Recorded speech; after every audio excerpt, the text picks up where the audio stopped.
Hello నమస్తే అండి. నేను doctor Greeshma, fertility consultant, 49 fertility centre Kukatpally. ఈరోజు మనం క్రానిక్ ఎండోమెట్రైటిస్ అంటే ఏంటి? దీనివల్ల మనకి ఇన్ఫర్టిలిటీకి ఎంతవరకు కారణం అవుతుంది? ఈ విషయం గురించి మాట్లాడుకుందాం. ఇప్పుడు మనకి ఐవీఎఫ్ సక్సెస్ అవ్వాలి అంటే ఇప్పుడు మనకి ఎంబ్రియో, ఎండోమెట్రియం ఇవి 2 కూడా చాలా ఇంపార్టెంట్ అనమాట. మనం చాలా అంటే ఒక్కోసారి చూస్తూ ఉంటాం. ఇప్పుడు మనకు అన్నీ బాగున్నాయి అంటే చూడ్డానికి ఎంబ్రియో బాగుందని చెప్తారు, మనకి స్కాన్ చేసినప్పుడు లైనింగ్ కూడా చాలా బాగుందని చెప్తారు, అయినా కూడా మనకి ప్రెగ్నెన్సీ అనేది రాదనమాట, నెగిటివ్ అనేది వస్తుంది. సో అప్పుడు ఏంటి అంటే మనకి లోపల ఏమన్నా మనకి ఇన్ఫెక్షన్ ఉందా అనేది మనం సస్పెక్ట్ చేయడము అనుకోవడం జరుగుతుందన్నమాట. సో ఇప్పుడు ఈ క్రానిక్ ఎండోమెట్రైటిస్ అంటే ఏంటి అంటే ఇప్పుడు మనకి యూట్రస్ లోపల లైనింగ్ ఎండోమెట్రియం అనేది ఉంటుందన్నమాట. అది లోపల కొంచెం ఇన్ఫ్లమేషన్ లాగా అట్లా ఉంటే మనం ఎండోమెట్రైటిస్ అని అంటాం అనమాట. దీనివల్ల మనకి సిమ్టమ్స్ ఏమన్నా ఉంటాయా? ఎండోమెట్రైటిస్ వల్ల మనకి ఏమన్నా ఇర్రెగ్యులర్ బ్లీడింగ్ కానీ, కడుపులో నొప్పి కానీ, వేరే ఏ ప్రాబ్లం ఇట్లా మనకి ఏది కనిపించదు అనమాట బయటికి. సో మరి అది ఎలా తెలుస్తుంది అంటే ఇట్లాంటి ప్రాబ్లం ఉన్నట్టు? సో ఇది స్కాన్లో కానీ మనకి ట్యూబ్ టెస్ట్లో కానీ ఎప్పుడు కానీ మనకి బయట పడదనమాట, లోపల పొర అనేది కొంచెం ఇన్ఫెక్షన్ ఉన్నది అని.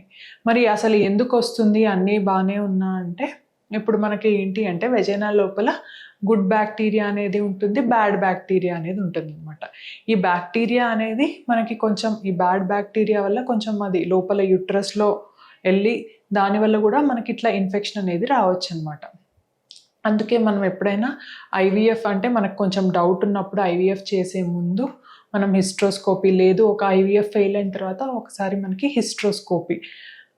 హిస్ట్రోస్కోపీ అంటే ఏంటి అంటే ఇప్పుడు మనం మత్తిచ్చి లోపల యూట్రస్ లోపల లైనింగ్ అది ఎలా ఉంది అనేది మనం ఒక చిన్న కెమెరా లాంటి ఇన్స్ట్రుమెంట్ ద్వారా, అంటే ఒక చిన్న పెన్ లాంటి ఇన్స్ట్రుమెంట్ ద్వారా చూస్తామన్నమాట. దీన్ని హిస్ట్రోస్కోపీ అంటారు. అప్పుడు ఈ హిస్ట్రోస్కోపీ చేసినప్పుడు ఎట్లా బయటపడుతుంది, మనకి ఎట్లా తెలుస్తుంది క్రానిక్ ఎండోమెట్రైటిస్ అనేది ఉంది అంటే లోపల మనకి యూట్రస్ లైనింగ్ అంతా కొంచెం రెడ్నెస్ లాగా ఉంటుందన్నమాట. దాని తర్వాత ఇంకేంటి అంటే లోపల మనకి చిన్న చిన్న పింపుల్స్ లాగా, పాలిప్స్ లాగా కొంచెం యూట్రస్ అంతా కొంచెం పూత పూసినట్టుగా మనకి అనిపిస్తుంది అనమాట. సో మనం అప్పుడు ఏంటి అంటే అప్పుడు ఆ ఎండోమెట్రియల్ మనం బయాప్సీ అనేది తీసుకొని ల్యాబ్కి పంపించినప్పుడు మనకి అంటే స్పెసిఫిక్గా ఈ ఎండోమెట్రైటిస్లో ఏంటి అంటే ప్లాస్మా సెల్స్ ఉన్నాయా లేవా అని చూస్తారనమాట. ఈ ప్లాస్మా సెల్స్ అనేవి అంటే ఈ ఇన్ఫెక్షన్లో మనకి కనిపిస్తాయి అన్నమాట. ప్లాస్మా సెల్స్ ఉంటే ఇన్ఫెక్షన్ అనేది ఉన్నట్టు అనమాట. సో అది ఎంత ఎక్కువ ఉంటే మనకి ఇన్ఫెక్షన్ అంతా ఉన్నట్టు. సో దీనికి ప్లాస్మా సెల్స్ కనిపించడానికి కూడా మనకి సెపరేట్గా స్టెయినింగ్ అనేది ఉంటుందన్నమాట, CD138 స్టెయినింగ్ అనేది. సో ఈ స్టెయిన్ చేసి మనం సెల్స్ని చూసినట్టయితే మనకి ప్లాస్మా సెల్స్ అనేవి కనిపిస్తే ఇన్ఫెక్షన్ అనేది ఉన్నట్టు అనమాట. సో ఈ రకంగా మనకి లోపల అంటే మనకి హిస్ట్రోస్కోపీ చేసినప్పుడు లోపల చూసినప్పుడు ఆ తర్వాత మనం బయాప్సీ తీసినప్పుడు అప్పుడు మనకి క్లారిటీగా తెలుస్తుంది అనమాట ఇన్ఫెక్షన్ అనేది ఉంది లేదు అని చెప్పేసి. దాని తర్వాత మరి ఇప్పుడు ఇట్లా ఇన్ఫెక్షన్ ఉంది అని బయటపడింది. మరి దానికి ట్రీట్మెంట్ అంటే ఇప్పుడు మనకి ఇన్ఫెక్షన్ ఉంది అన్నప్పుడు మనం యాంటీబయాటిక్ కోర్స్ అనేది ఇవ్వడం జరుగుతుంది అనమాట. సో మనం యూజువల్గా ఏంటి అంటే ఎండోమెట్రైటిస్ పేషెంట్స్కి అంటే ఇన్ఫెక్షన్ ఉన్న వాళ్ళకి మనం డాక్సీసైక్లిన్, ఇది మెట్రోనిడజోల్ యాంటీబయాటిక్ కోర్స్ అనేది ఇస్తామన్నమాట ఒక 2 వారాలు. సో దీని తర్వాత కూడా మనం ఏం చేస్తాము అంటే యాంటీబయాటిక్ కోర్స్ ఇచ్చిన తర్వాత కూడా మరి అది ఇన్ఫెక్షన్ అనేది తగ్గిందా లేదా అనేది మళ్ళీ ఇంకో రిపీట్ బయాప్సీ అనమాట.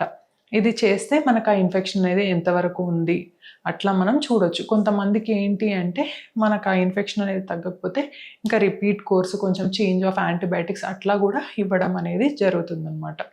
సో మనకి ఇట్లా ఎండోమెట్రైటిస్ ఉన్నప్పుడు ఆ ఇన్ఫెక్షన్ని మనం ఒక యాంటీబయాటిక్ కోర్స్ ద్వారా మనం చూసుకొని అంటే దాన్ని క్లియర్ చేసుకొని ఆ తర్వాత నెక్స్ట్ కానీ మనం ప్రెగ్నెన్సీకి కానీ ఎంబ్రియో ట్రాన్స్ఫర్కి కానీ ప్లాన్ చేసుకుంటే మనకి సక్సెస్ అనేది ఉంటుంది. థ్యాంక్ యూ అండి.